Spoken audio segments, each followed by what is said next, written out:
Muito bem, você que está acompanhando aqui o podcast On Demand, hoje comigo apresentando, além da parte da produção, mas eu acho que vale super a pena o assunto de hoje, porque além de ser um conteúdo que eu estou envolvido na parte da produção, é uma coisa que me interessa bastante ao público que está vendo e com certeza vai contribuir bastante, além de tudo, para o enriquecimento de conhecimento da audiência que está acompanhando a gente aqui.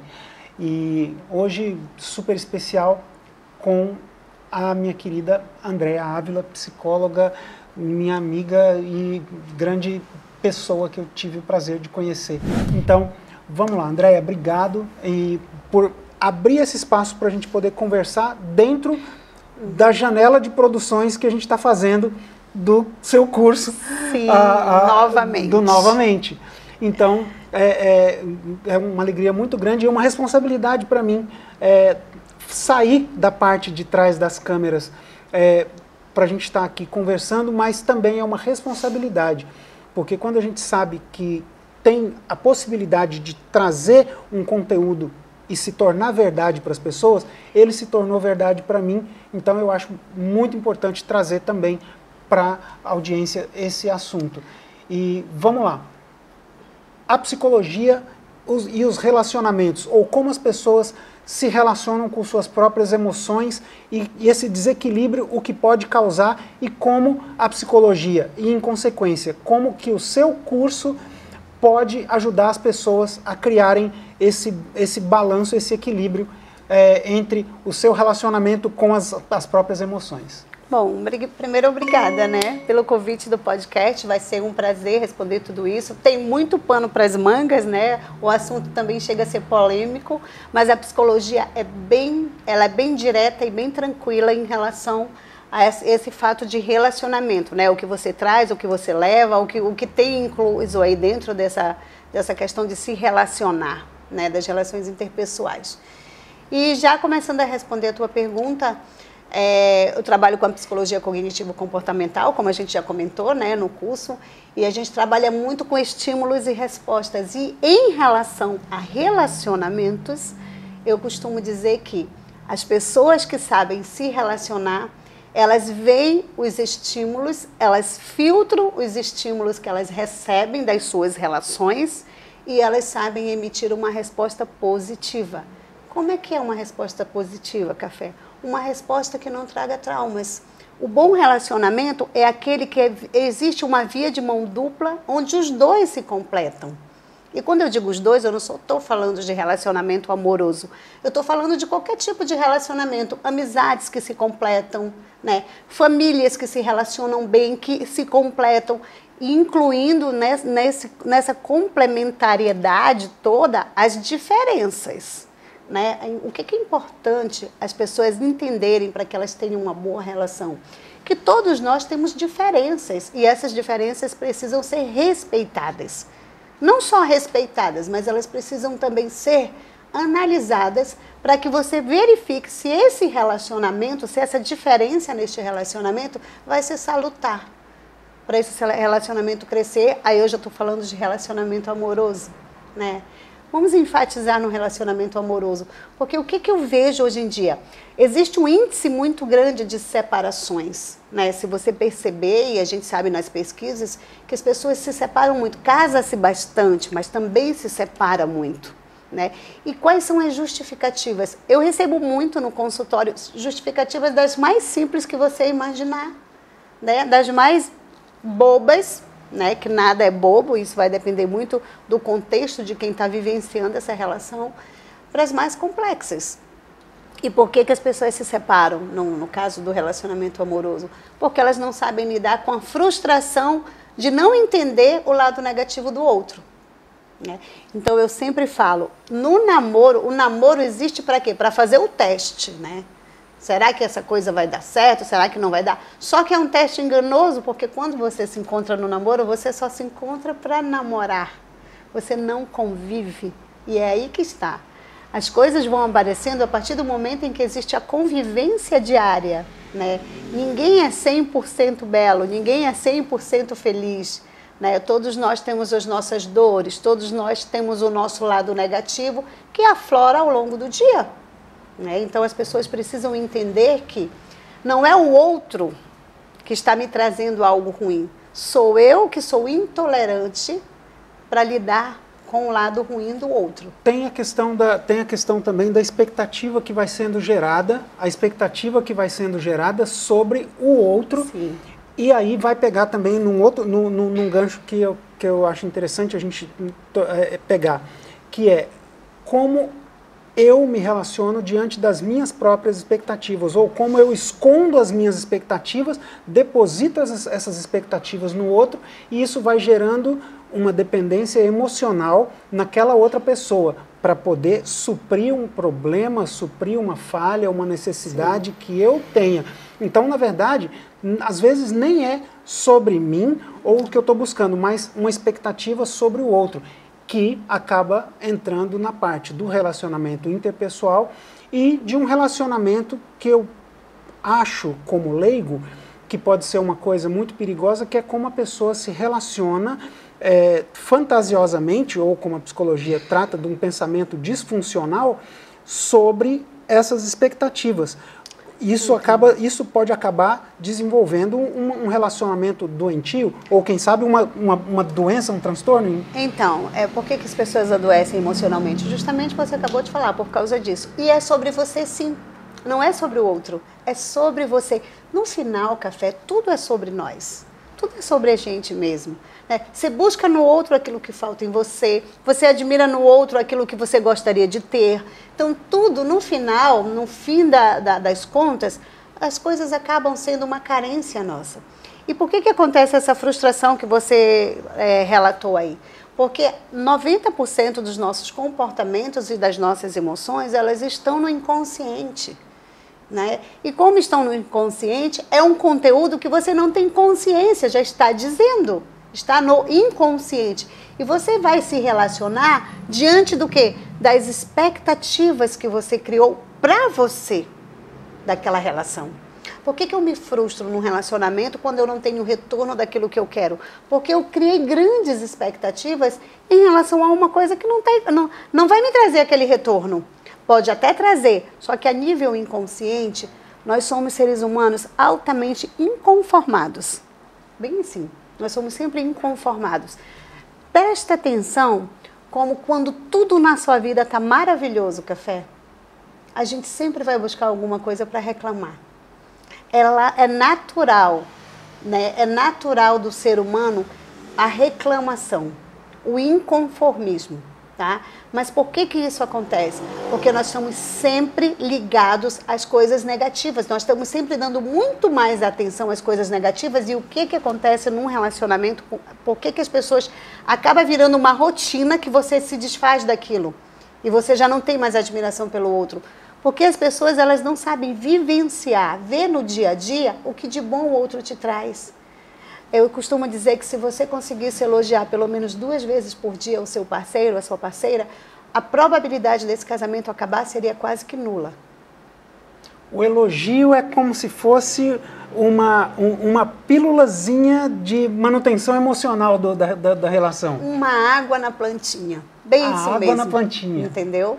Como que você vai viver 10, 15, 20, 30 anos com uma pessoa e aquilo começa a se tornar tão monótono, tão corriqueiro, aquela rotina inteira, que você esquece de olhar os verdadeiros valores que aquela pessoa tem. Isso também vale de pai para filho? Vale. Porque a gente, como relacionamento, sim, família e tudo, isso também vale de pai para filho. Sim, você esquece de elogiar. São pequenos elogios, você esquece de falar. Porque o mesmo trabalho que dá criticar, dá elogiar. Então você esquece de elogiar um filho, você esquece de enfatizar uma comida bem feita que alguém fez para você, seja sua esposa, seja sua mãe, seja um parceiro. Você esquece, você vê aquilo meio que como uma obrigação que o outro tem de te fazer. E não é bem assim. Além do fato de que quando você elogia, você promove esse bem-estar, você também tem um negócio que é liberado na gente, a ocitocina. Sim. Quando você faz você se o próprio organismo te dá uma recompensa pelo bem que você fez. Fisiologicamente. Você é recompensado por um hormônio que te dá a sensação de prazer e bem-estar. Né? Então, e o outro também que recebe isso. Né? Então, assim, você não vai elogiar, você não vai ser piegas e elogiar uma coisa que não é verdadeira. Você vai ser verdadeiro com o outro. Então, né? Você precisa... Te cortei aqui, mas olha só, quer dizer que a própria natureza já nos dá uma recompensa por fazer o bem. A própria natureza nos motiva a promover essa atmosfera. E aí entra a pergunta, e como a pessoa pode descobrir que alguma falha, por exemplo, se a ocitocina ela produz e automaticamente ela desbalanceia o cortisol, que é o do mal, como que a psicologia vai balancear os pensamentos funcionais dos disfuncionais? E aí que é importante a sua visão como autoridade no assunto. Sim, a gente ensina na psicologia cognitivo-comportamental um treino que a gente chama de treino de contingências. Né? Se você vê que você está tendo esse tipo de dificuldade, você vai criar regras. Você cria as suas regras e você vai criar as regras do seu relacionamento com aquela pessoa, com aquele relacionamento que está faltando isso aí. Então você cria um treino de contingências. O que eu tenho que ver? Eu tenho que conhecer com quem eu estou me relacionando. O que te dá prazer? O que eu sei que se eu fizer vai te trazer satisfação em estar ao meu lado? Você precisa criar esse tipo de treino, a gente chama de treino de contingências positivas. Eu vou criar ferramentas e eu vou te observar, e como eu já convivo com você, eu sei o que é que te deixa bem, o que vai fazer você se sentir bem na minha presença, e eu vou reforçar isso. Né? Eu vou começar a fazer um treino de contingências positivas, usando o que a gente chama de reforço positivo. Todas as vezes que você me fizer algo que eu gostar, eu vou reforçar isso como? Te elogiando, te agradecendo, te dando um abraço, te dando um beijo. Isso serve para filho, para marido, para namorado, para amizade. Eu vou fazer algo que te agrade, que diga assim, olha, muito obrigado. E, gente, tem mais. Não precisa, às vezes, falar. O ato de você fazer algo pelo outro diz muito mais do que um obrigado, diz muito mais do que palavras. Né? Eu costumo dizer, Café, para casais que estão separando, que a mulher às vezes chega comigo, e eu atendo muito na clínica isso, doutora, é que assim, eu fui muito ausente mesmo, foi por isso que ele procurou alguém. Ou ele diz, eu também fui ausente, foi por isso que ela procurou alguém. Eu tenho dó de quem procura outra pessoa fora do relacionamento. Sabe por quê? Porque você vai procurar alguém, não porque quem está com você acabou o encanto, mas porque você construiu um desencanto dentro de você no relacionamento. Quando alguém se dispõe a trair, que a palavra certa é essa, quando você procura uma outra pessoa fora do seu relacionamento, você está traindo, essa pessoa está doente. Ela está doente. Por quê? Porque mesmo que você saia deste relacionamento e vá crie uma outra família ou uma outra relação com aquela pessoa, vai chegar num momento também que você vai se sentir a mesma sensação que você teve ali naquele casamento que você abandonou, você vai ter no novo. Pode ter o medo que o papel se inverta depois, que você seja abandonado, que você seja trocado. Também, mas que a rotina vai chegar lá, o seu comportamento vai ser o mesmo. Aquela pessoa também tem defeitos, tá? Porque geralmente na traição você só vê o lado bom do outro, né? Fulana maravilhosa, não acredite, ela também tem defeitos, ele também tem defeitos. E na hora em que você estiver se relacionando, eles vão aparecer. E você vai dizer o quê? Eu já escutei isso, tá? Eu não salvei o meu casamento, doutora. E eu poderia ter salvado, e aqui está acontecendo a mesma coisa de novo. No segundo, no terceiro. Então, o problema não está no outro, o problema está em você. Da forma como você se relaciona e da forma como você enxerga essa relação. Então, vamos lá. Quer dizer que dentro do que você vai se propõe a abordar dentro do curso, novamente, existe uma pílulazinha anti-traição, então. Você vai dar as dicas para que isso não aconteça, claro, para que a pessoa ou não traia e nem seja traído. Para que fortaleça a relação. Dentro do curso, novamente, no módulo de relacionamento, uma das coisas que eu enfatizo muito é o fortalecimento dessa relação, né? Como é esse fortalecimento? Eu não vou falar tudo aqui porque eu preciso que vocês adquiram um curso, né? Mas eu vou dar um spoiler aqui para vocês. O fortalecimento dessa relação é eu me comportar dentro do meu relacionamento de tal forma que o outro olhe para mim e diga assim, eu acertei. E cada vez que passe anos e anos e anos desse meu relacionamento, a pessoa confirme, eu continuo acertando, eu te namoraria de novo. Já é um super elogio, sim, né? E já fica a dica para, se tem um elogio para poder manter a relação, é que se fosse hoje, eu namoraria você de novo. Viu?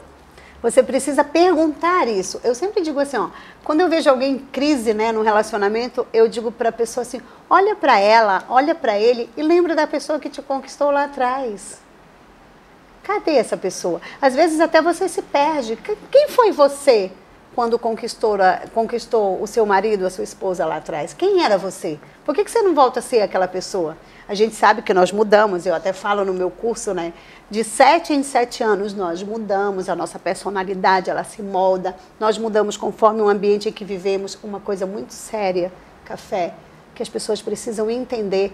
Vejam muito aonde vocês estão pisando, com quem vocês estão se relacionando, qual é a forma em que você se mostra nos relacionamentos. Isso diz muito de você e do que você espera para a sua vida, né? Então, muitas vezes existem mulheres, por exemplo, e eu digo mulheres porque eu convivo com muitas mulheres, mas isso acontece também na relação masculina, que convivem, as mulheres casadas convivem, a mulher casada convive muito com turma de meninas solteiras.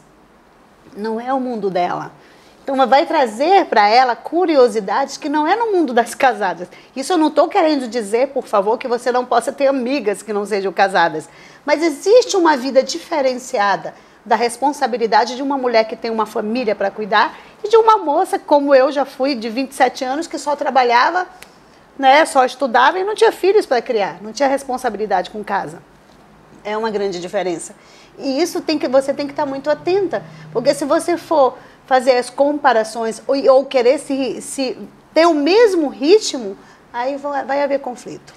Isso às vezes acontece até entre casais com e sem filhos. Sim. Né? A atmosfera que um respira é um pouco diferente, até mesmo por conta de atribuições, responsabilidades, sim, horário e todas essas coisas. Eu entendi que tudo envolve relacionamento e emoção. Sim. E quando existe esse desequilíbrio, aí sim é onde a psicologia pode atuar com essa pílulazinha regando as coisas todos os dias, ou fazendo com que a pessoa assimile comportamentos que vão fazer com que ela consiga evoluir. E agora, onde exatamente você acredita que o relacionamento da pessoa, não com outra pessoa, mas o relacionamento da pessoa com o ambiente ou com uma linha de tempo pode se tornar algo disfuncional, e como você acredita que as pessoas podem buscar, por exemplo, dentro do seu curso, esse alimento ou essa pílula, essa aguinha na plantinha, para que esse relacionamento com o tempo, com as suas memórias do passado ou com expectativas que ela crie, não se torne algo em que, ao invés de simplesmente ela ter ali o seu conteúdo na palma da mão, onde ela quiser, ela se tornar um paciente de consultório. Tá. Quando isso acontece, existe uma disfuncionalidade, né? A emoção não é congruente com a ação. Quando existe uma disfuncionalidade, realmente a pessoa está adoecida, né? Não que o curso seja para quem está doente, né, emocionalmente, mas onde é que o meu curso vai se encaixar aí? Dentro do curso, você vai ter todos os módulos necessários para que você trabalhe essas emoções. Por exemplo, o módulo da autoestima. Café, quem tem uma boa autoestima se relaciona bem com qualquer pessoa. Dificilmente vai ter problemas de relacionamento. Quem tem uma autoestima performada, quem tem uma autoestima bem construída, solidificada, dificilmente vai ter problema de relacionamento. Por quê? Porque você busca no relacionamento muito daquilo que falta em você. Pessoas com uma boa autoestima, e no módulo de autoestima eu explico muito bem isso e reforço como você deve elevar essa autoestima para quem está com autoestima baixa e como você deve manter a autoestima para quem já tem uma autoestima elevada.